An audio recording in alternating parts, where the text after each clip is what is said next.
నిన్న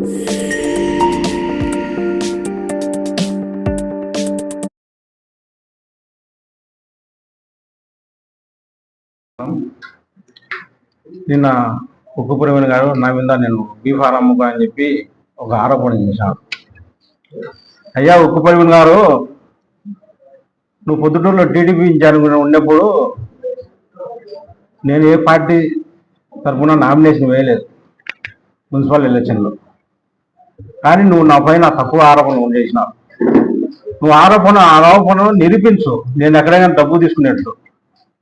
లేకుంటే నువ్వు నా పేరు చెప్పుకొని నువ్వేమన్నా డబ్బు తీసుకున్నట్టయినా ఉన్నట్టు ఉండాలా.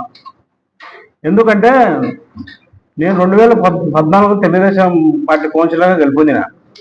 అప్పుడు అవతల పార్టీలు ₹1 కోటి నాకు డబ్బులు ఇస్తాను మా పార్టీలోకి రమ్మని చెప్పి. కానీ నేను కులం తక్కువైనా గుణంతో కూడిన వ్యక్తిని. ఆ ₹1 కోటి గురించి వదులుకొని నేను పార్టీకి పెద్ద ఆయనకు కొండాలి సార్ చెడ్డ పేరు రాకూడదు, పార్టీ సిద్ధాంతాలు ఉండాలని చెప్పి ఆ వద్దు గురించి నేను ₹1 కోటి ఆపలు చేసిన గురించి పోలేదు. ఈరోజు ఏంటయ్యా నువ్వు 20 లక్షలు 5 లక్షలు ఇచ్చి పోతానా? నేను నాకు కొండాలి సారు పెద్ద ఆయన నీతి గల నాయకుడు, వాళ్ళతో పని చేయాలనే నాకు ఇష్టం. అట్లాంటి పెద్ద ఆయనకు